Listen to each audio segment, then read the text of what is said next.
We are back. Welcome to the Leadership Launchpad Project. I'm Rob Kalwarowsky, and as always, the yang to my yin, Susan Hobson's here. Susan, how are you? I'm excellent. I'm fabulous. I'm firing on all cylinders. So let's go. Let's get the party started for our people today. We got a really exciting interview. I can't wait to dig in. We do, and obviously, we have to start off with a quote. Oh, yes, but of So, course. I have one here from Anna Quinlan, and she says, "The thing that is really hard and really amazing is giving up on being perfect and beginning to work on becoming yourself." I love that quote. Tell us why you picked that one today, though. I think this is part of what really drives a lot of folks to burnout, right? Is Mhm. this element of perfectionism. And if we talk about an IFS language, it's these protectors that force us to keep running on that hamster wheel. And Mhm. that really drives us into these elements where we're not able to take care of ourselves and actually become the leader we want to be. And so, with that, we have our special guest with us today, Dr. Lara Salyer. She's the chief catalyst who's on a mission to redesign healthcare with more creativity and less burnout. She's also the author of Right Brain Rescue and the host of the Catalyst podcast. Lara, how are you? I'm great. Thank you, Rob. I'm so excited to be here with you and Susan and so aligned with a lot of what you're saying. Absolutely. We're all recovering perfectionists in healthcare. Ooh, Laura, you got to tell us a little bit about that backstory. That's right. Yeah. Well, if you Right? think about it, right, healthcare Yeah. is drawing a lot of us that are service oriented. We sign up to Mhm. be, serving our community, our patients, and we have a lot of heartfelt emotion behind that. We take pride in our identity. It's not a job, it's a career, it's a calling, it's a passion. And Mhm. that just is the perfect soup for perfectionistic, high achieving behavior Right? because, it's just like your road is So laid true. out and you just go through the milestones and you achieve the top and you think it's going to get better. You think it's like, okay, I know it all now. I'm ready to go. But see that IFS part of perfectionistic is still there. You've got so many parts of you that are competing with, what do we do? And then you start having families or you start having children, Mhm. you start to get pulled away. And what we don't realize is nobody's helping healthcare practitioners in coaching themselves about that perfectionistic tendency and about that, I call it codependent behavior patterns, that we tend to think that we're worth more if we can be of more service. And it's just a never ending Sisyphus rock that we're pushing up. You're never going to prove your worth more. And so what do we do is we bleed out in healthcare. We're over serving. We're trying to, show how good we are. And it's just a battle that we lose. So 63% of us are burned out. Woo! 63%. Yep. That's Yeah. the high. I think it's the highest it's ever been, right? I remember reading a study on this in the HBR. It's like burnout's the most rampant it's ever been in human history. So let's start there. Let's start by defining burnout so that we can all get into alignment in terms of what we're actually talking about here. Let's talk Absolutely. about what has it to be the most rampant it's ever been in human history. What is up with that? Well, there's many theories, lots of studies. Dr. Shanafelt, Dr. Maslow have been studying burnout in healthcare specifically for over 2 decades. So even though only 63% of us are burned out, 96% of us agree it's a problem. So we know colleagues, or we know if we're not burned out, we see it. It's affecting our day-to-day operations.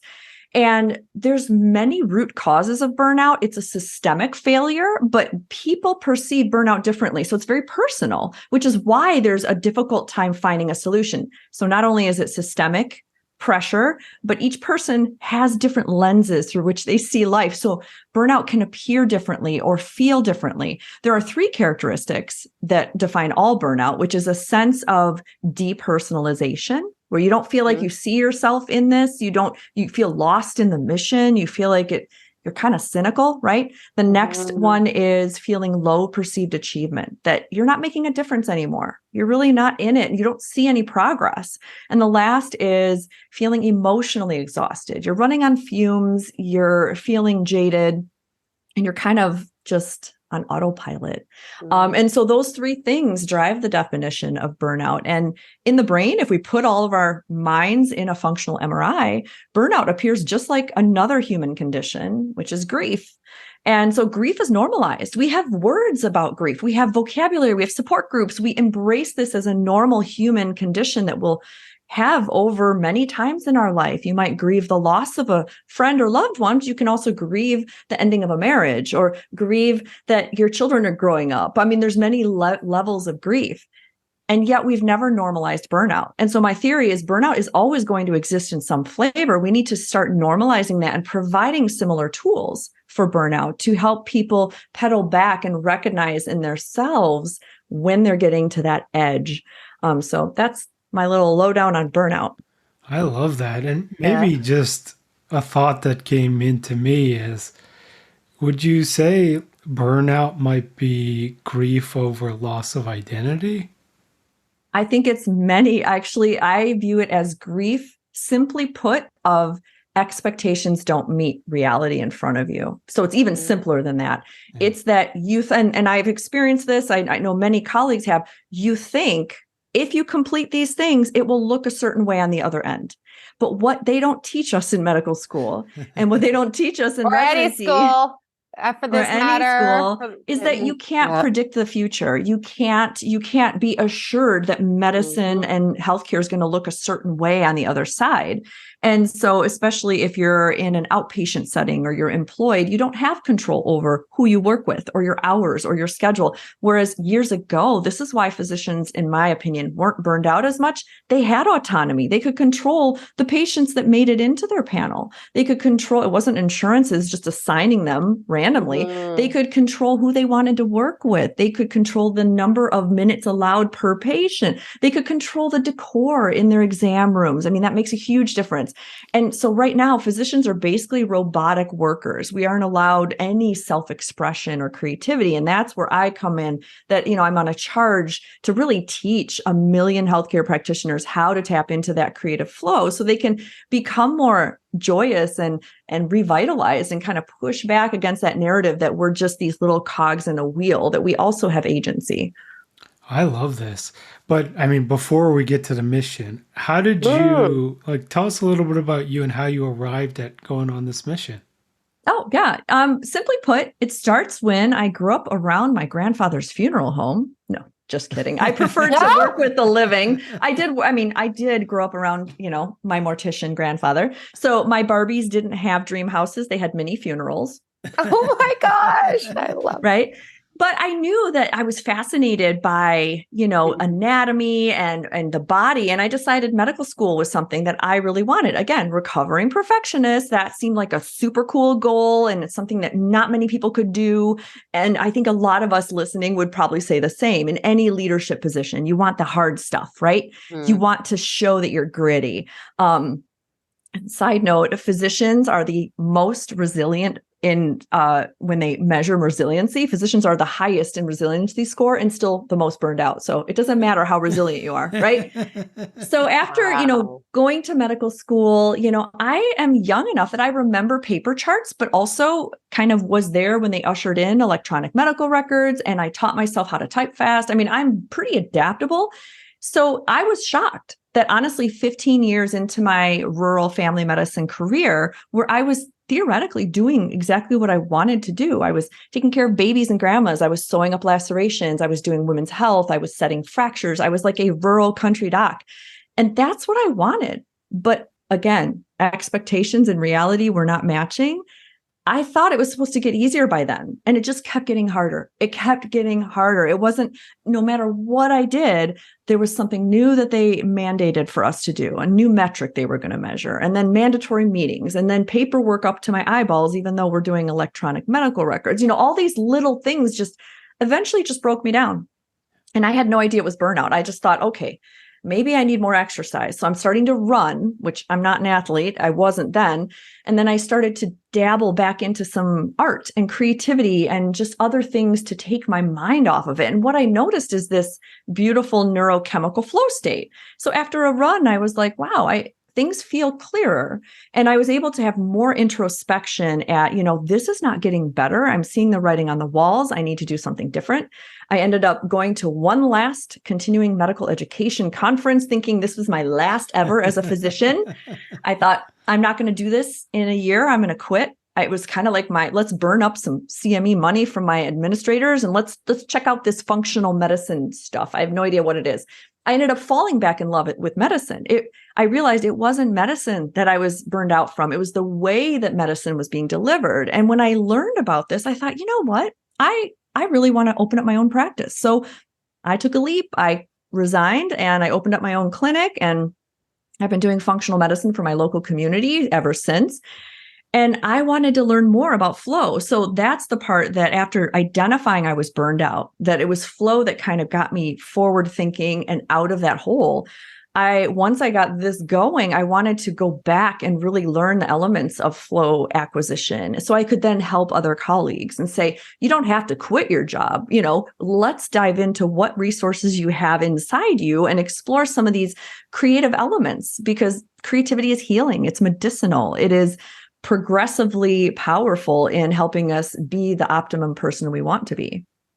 And something that high achievers really struggle with the most, in my humble opinion, working with them for the last 15 years, trying to get them to go play with their kids and get into a childlike state, right? Like it's something that they fear. They fear slowing down like that, right? Because of the sympathetic overdrive. Right, because it's not, play is so open. It's so abstract. And that's what I love doing in my coaching and in my Catalyst services is coaching practitioners and showing them we do creative activities and therapeutic art. And we have them write letters to their inner child, to speak to their 10-year-old, and, all these wonderful ways to kind of go in the back door of your brain and rekindle the relationship with those parts, because play is so important. And as a person who's a leader or a high achiever or very, energetic Ambitious. mission driven, sympathetic driven, it's hard to downshift, but that's where the beauty is. It's the music in the silence. It's the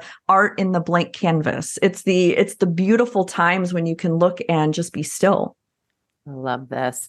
Okay, you say my life's mission is to help high achievers find their brain-body balance so that they can show up as their most vibrant, authentic self with renewed energy to invest in creating life on their terms. Okay, can you just break this down for us? What are we talking about when we talk about brain-body balance? That's a great question. So that's more functional medicine. So we look at the human body as a whole, that, one system is going to affect the other parts. And so in functional medicine, it's really a deep dive into cellular, all the geeky stuff of biochemistry. But the brain and the body communicate constantly. In fact, the brain and the gut have a bidirectional way that your nerves are constantly monitoring each other. We've seen, intestinal issues. We call it leaky gut, intestinal permeability, where your GI might not be feeling so hot, and you're not optimum in your health, and that sends a message to your brain. So believe it or not, things can start in the gut, and you can become more anxious or depressed because your gut makes a lot of your neurochemicals,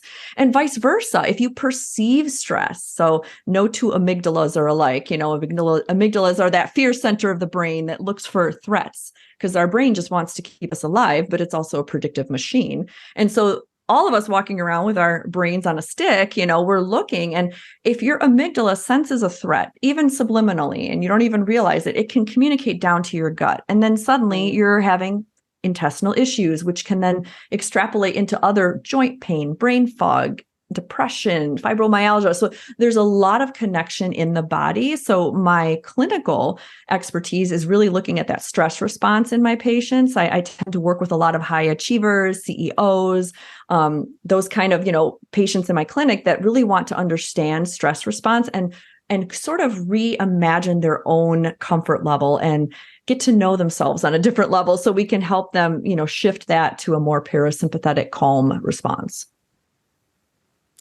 Love it. I was just going, my brain and my gut just ask for pizza constantly. Right. And a lot of people don't realize, like, that's another thing you just said about pizza. I mean, how many employee appreciation weeks are here's some pizza. So now you're not burned out, right? Here you go. There's a pizza. let's have a pizza party. And that's even a double whammy. Not only is that just so disempowering, like, okay, pizza's going to fix my burnout. Let's rub some lavender on it, right? Like, okay, now I'm fine. But also, dairy and gluten are the top inflammatory foods in our body. And so what do we give medical students and residents when they're on call and they're up late? We say, go to the cafeteria, grab some muffins and some sticky buns. And no wonder they're sick. In one study, they showed that the first year of training in medical school ages them the equivalent of 6 years. Wow. Oh my And so we're gosh. killing our physicians. Wow. We're killing our medical staff. We're giving them toxic food that has lots of inflammatory products in there. We aren't encouraging the vegetables, the fruits. And in one study, they showed that even teens that were told to only eat vegetables and fruits for 2 weeks had an increase of well-being and happiness that was perceived 38%. So they're able to show food matters, and it sends different messages to your gut and your brain. So it's the whole system that we need to turn on its head. I love that. Totally And concur. When you talk about that element, I mean, on this show, we've talked about some of the statistics around working in a toxic workplace, and it is proven to increase risk of heart attack, stroke, other major disease, mental health problems, the whole bit, right? And it's like, how do you start coaching your folks to identify when that stress or that toxicity is too high or too low, or how do you coach them to start making those connections? That's a great question. I believe you can't fix what you don't measure, right? So we have to start taking a pulse, and we call them vital signs, right? That's what doctors do. When you get in the exam room, you take your vitals. So I encourage all of the catalysts in my services that we do these quarterly kind of a strategic planning session where we really go back and look at your burnout metrics. So I have a sheet of, let's measure your burnout. Let's look at your proclamation. We all fill out a personal proclamation that helps us anchor into our values, helps us project, the kind of person we want to be, not what we want to do. It's not achievements focused. It's more internal values focused. And we look at some of those highlights of the milestones that we've been able to achieve. And, there's a lot of gratitude in there and a lot of, forward thinking using this retro engineering of a burnout equation. So when you're unsure, am I just stressed or am I burned out? Am I in the middle? Am I inching more or less towards it? My first recommendation is start measuring, because there are different categories of burnout and what can fuel that burnout. So looking at a burnout metric like the Maslow Burnout Index, you can do that once a quarter and see, is it the same area? Am I feeling like I don't have community? Because that's one part of burnout.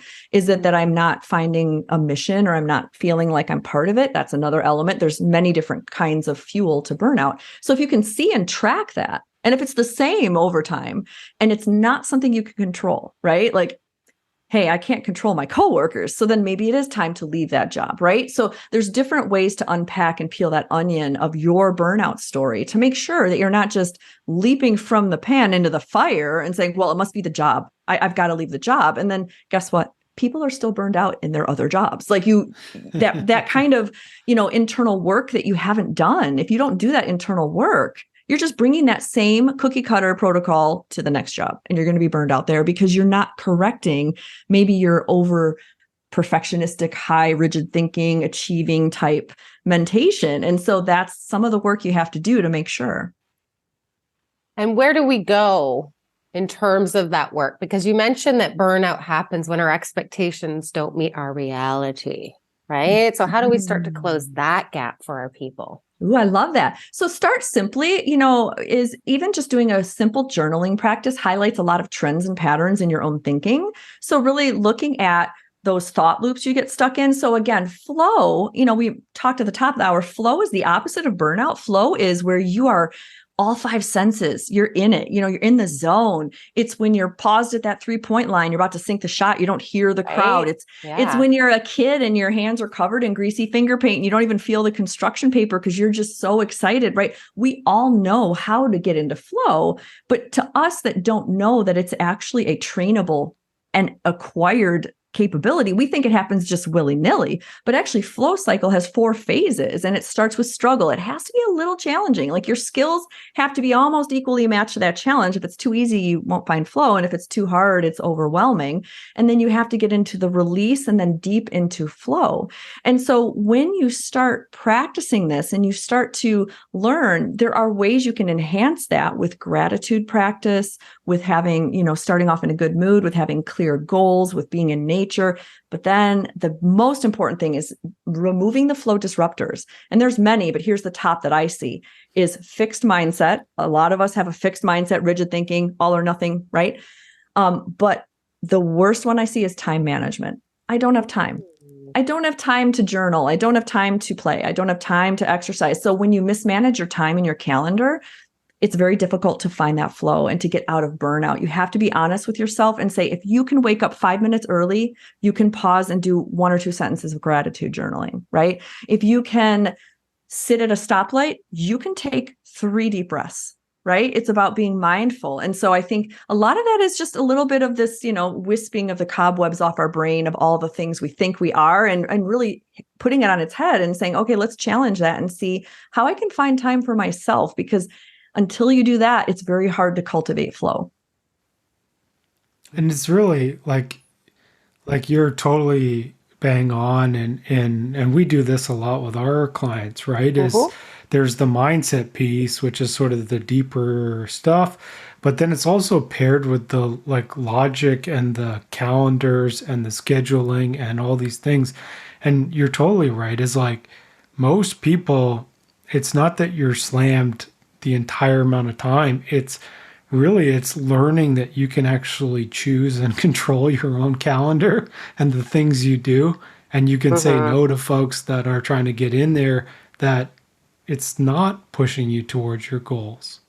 Right. It's about honesty with yourself, right? Having self-integrity. A lot of us get caught in the victim mindset, right? That, I am just a victim of my circumstance. There's no control I have. And I get it. I've been in the system. My husband's still in the system. He's a family practice doctor, and he's still in it. And it's hard. I mean, there is minimal control these doctors have. But to be honest with yourself and to look deep and go, there is stuff you can still control. Maybe not in your work environment, but certain skills like showing up for yourself when you say, I'm going to go for that walk at noon, or I'm going to go for walk my dog after work. And if you continue to break promises with yourself, that's lowering your perceived self-efficacy, making you feel more like a victim. Like, look, well, I didn't do it again. But if you just make minor, tiny little goals to show up for yourself when it matters, that boosts this sense of autonomy and boosts it back. And it starts to snowball and you start to feel better. And you're not changing your work environment. You might still be burned out at work, but at home, you're learning these skills that start to translate. You start to form better communication patterns and have more fortified boundaries. And all these things I teach in the Catalyst services, because that's really important, is to have boundaries that, yes, you can have boundaries that are still loving and you can respect your energy. That's all a boundary is what is the optimal recipe for you to show up in the world. It's not controlling someone's behavior. It's saying, oh, I'm sorry. This is what I need to make me my optimum self. And that does not fit. Right. So yeah, it's important. How do we gauge that? Gauge boundaries? Yeah. How do we gauge how much of that buffer space that we need, right? Because I do feel like this is where high achievers struggle the most, because high achievers, like you said, are codependents, right? Yes, we're stuck in that code. Yep, we're stuck in the outside of themselves to get what they need to feel inside of themselves, right? To be able to sustain. So I feel like this is the sticky wicket for most high achievers. Absolutely, because up until we realize that we've been gauging our effectiveness in the world, our worth based on external validation and approval. So it's about putting that mirror up to your face. That's really where boundary work starts. And I like to go even deeper. And I encourage my clients and my practitioners, all my little catalysts out there, to start just really doing a lot of somatic work, right? Where do you feel that emotion? So we do a lot of feelings wheels. What are you feeling right now? What's the address? I call it the somatic address. Where does that emotion live, right? Because that's where you find the first element of boundary work. We logically always say yes. Oh, yep, I'll do that. Oh, I'll show up, and we're trained in healthcare to fake it until you make it. for a good cause. You don't want your physician to look petrified and scared when they're looking at your lab work, right? Definitely You not. need your physician. So it's cultivated in us to always remain calm, always remain confident, and have this executive presence in an exam room. But guess what? That's also disconnecting us from our own emotions and making us more inhuman. And so what I like to do is train it back into our providers that it's okay to connect back into the emotion. You don't have to be this robot all the time. It's like almost it gets into this autopilot where you're always this robotic person that knows the solution, that fixes everything, that has the answer. And it's okay to say, wow, I'm feeling prickly. And that could be your first sign that a boundary was crossed, right? And so you just start investigating that. Where are you feeling that? Is it in your stomach? Start to get that fluency of your own body language so you know where to look. Like, ooh, I always get that crick in my neck when I'm stressed. Why is that? And looking at those patterns, almost like decoding your own body. Love that. I want to ask this one. Is for those folks, right? Like a lot of what we're talking about are folks that kind of have this sort of like people pleaser tendency, right? Which is like you're putting someone else, in a sense, above you, right? Now, how do we teach folks like that to set boundaries when it's like a completely foreign behavior and sometimes it can feel unsafe to their system in order to draw those lines? Yes. And I want to say a disclaimer as well. Therapy is very, very important and needed. And this is not in substitution of any professional therapy. My sister's a doctorate in psychology and has done a lot of trauma work. And trauma is where everything starts. That's the answer to everything. And if you're listening to this and going, oh, come on, I had a great childhood. My parents were great. Trauma happens because you're human. Everybody has little trauma. T trauma. Yeah, it's little t trauma, complex trauma. And so when people are struggling in this people-pleasing mode, I ask them, when was the first time you felt that way, right? Like if you can go back, usually it either is nurtured into them kind of because that's just how their family operated. Like mom was always available or grandma always came and saved the day and brought your lunch or, whatever it is that, and it could be cultural. Maybe you especially if you're raised as female and you're in society that, wants you to be that caretaker and nurturer. I can't tell you how many times patients would walk out of my male partner's office in my clinic and come right into mine and go, I need an appointment with you. And I'm like, but you just saw him. And they're like, yeah, but I'm depressed. I can't talk to him about that, Wow. So female physicians have a 400% increased risk of suicide because we are burdened with this expectation to always be there, always have a smile. And so if you feel like, gosh, am I a people pleaser? Chances are, if you think you are, you probably are. Right. And to start looking at that in yourself and reading books. I love Dr. Nedra Tawwab has great boundary scripts. She's on Instagram. She's written books on boundaries, and her latest book is Drama Free. I love looking at these other psychologists that have really advocated in this space of boundary work, because that can be the one thing you can do for yourself right now as a leader, as a practitioner, is just doing boundary work can save that energy, because you don't realize that by saying yes to everything, it doesn't make you a better person. It makes you a very lazy person with your time management. That's what I think.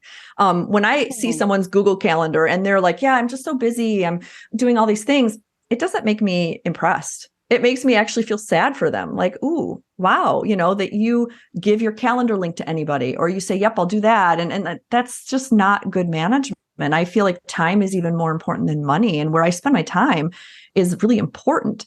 So for people pleasers, no matter what industry you're in, really look at time inventory to start. And where are you spending your time and why? Why do you feel that need to please that person?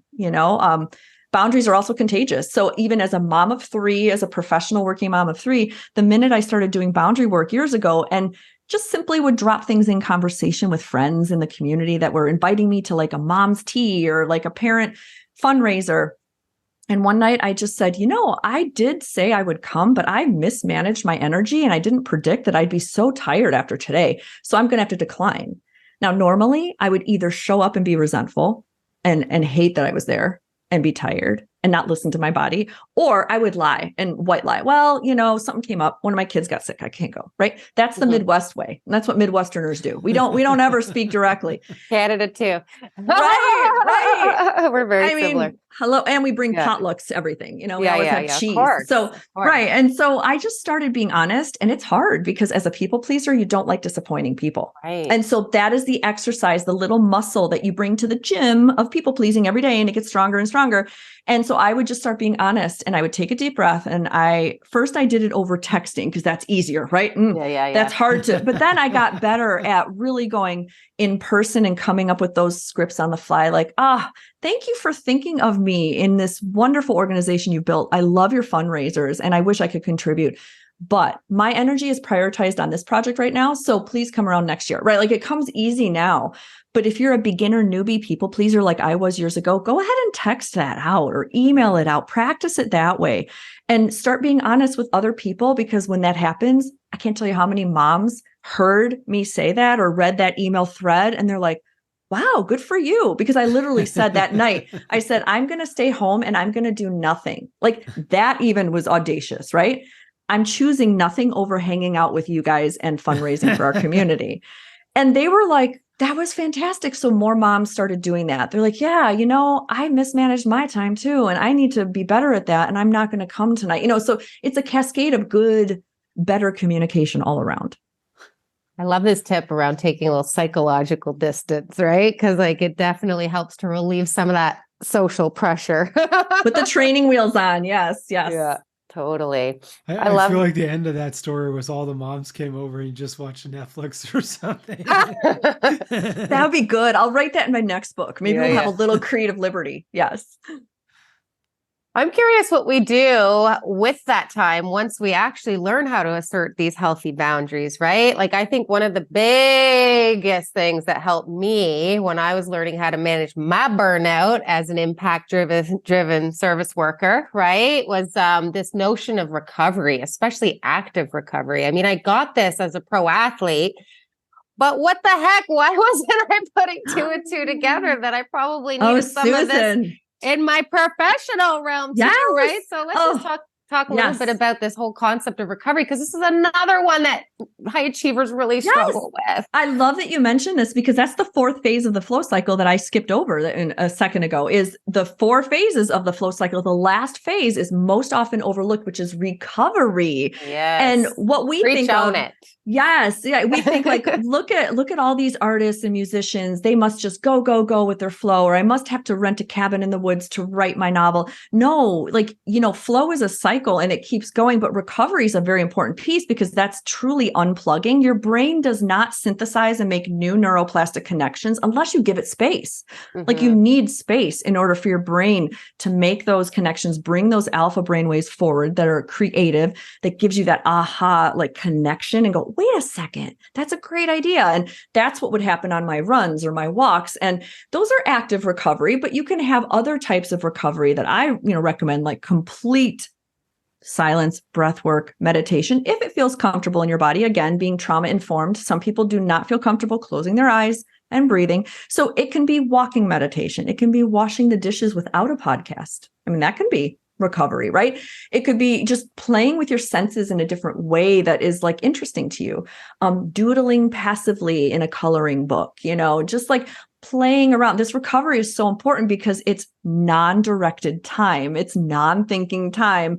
And your brain is always a thinking organ. It's like your pancreas secreting insulin. Your brain's never going to stop thinking. So don't worry that your brain's going to turn off. It's actually going to come up with better material, because if you're recovering, you're letting your brain kind of catch a breath and say, okay, what else can I give you? Love it. Yeah. And I just think for me, the sustainability part is why that is so freaking requisite, right? Because for us, from working with this crowd of people, brick walls and glass ceilings. So for me, I think this whole notion of recovery is so important because it is how we give ourselves what we need as human beings, not human doings. Yes. And scheduling that. If it doesn't make it on your calendar, it didn't happen. So I put on there. In fact, one of my core values in my business that I've created with my staff is is we plan for play. So in their onboarding and in their HR documentation, we say every month you're allowed to plan for 2 play days, like unplugged.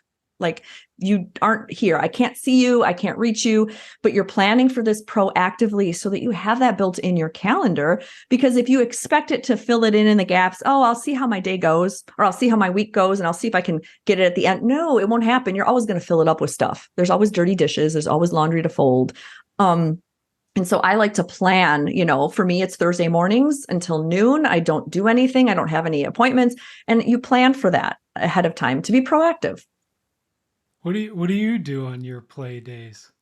Oh, so many things. Either I'm Pelotoning, which is fun. That's how I play. I used to be a runner. I can't anymore from a back injury. So I'm exploring other options, like learning how to swim more effectively. I'm a swimmer, but I'm not a good swimmer. So I'm looking at different ways. I'll paint. Sometimes I'll just paint, just play with paint. And I put a lot of that fun creation on my Instagram, reels, just because I'm not a trained artist, but I like to play.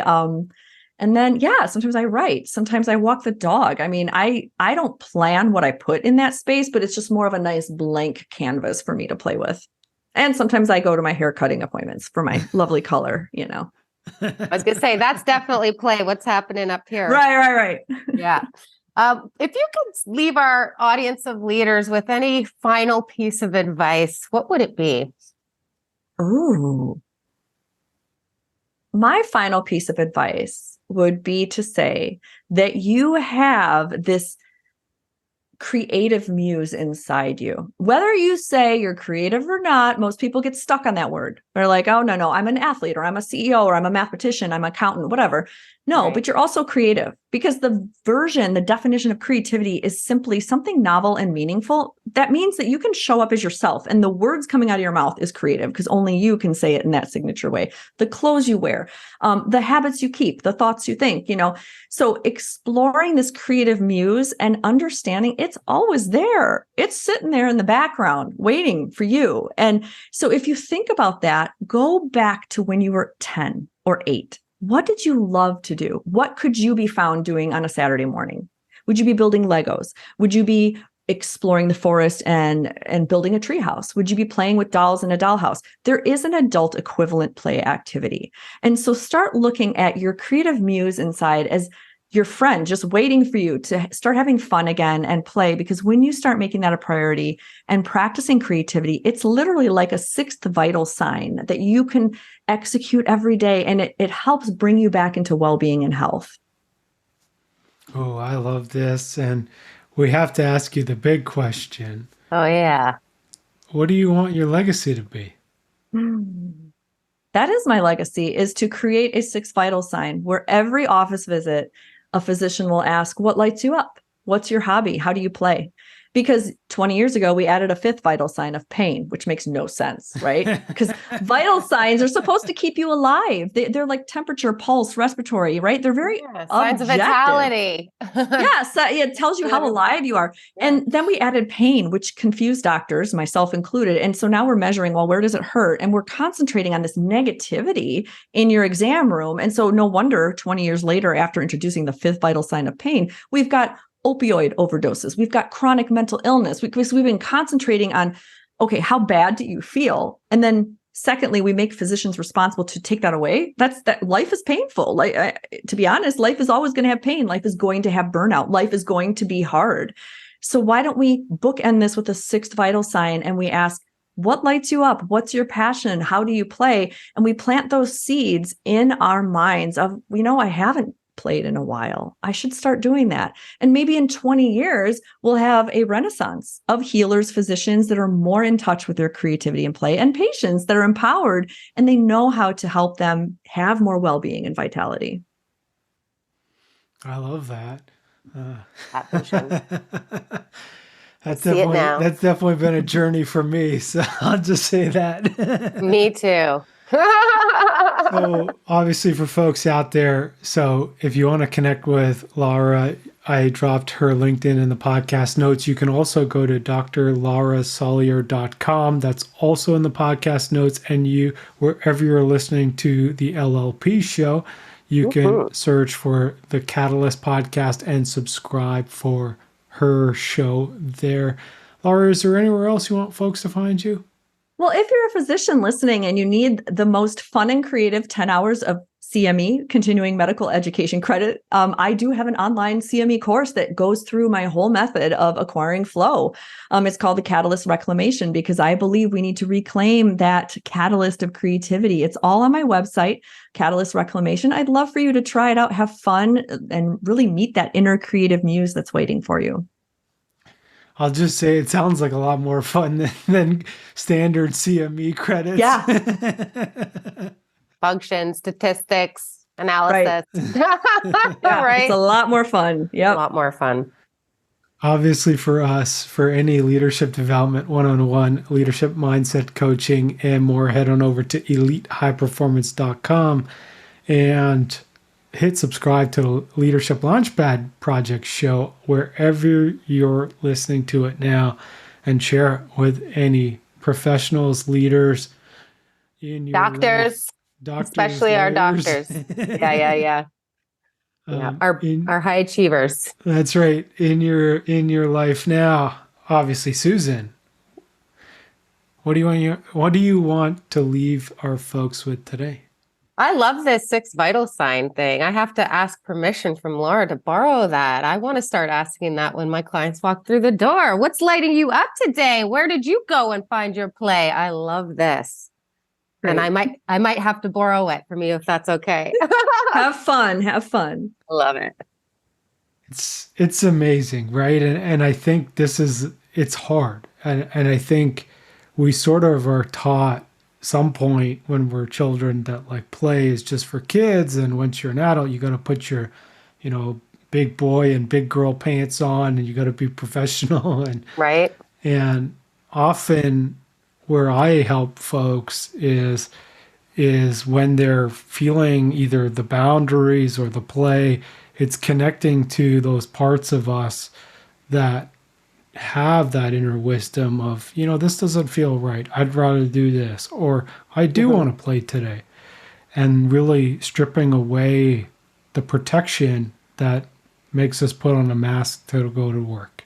And so for folks out there, get out there, go hang out at a playground. Yeah. Don't climb a do tree. that if you're an adult Dream, male. create, Do inspire, not do friends. that. Thank you very much. Love that. Laura, Yeah, thank you so thank much you. for joining us. This was fun. So Thank much you. fun. Everybody listening, thank you so much for listening, and we'll see you all next week. Bye, everyone. Go find your play.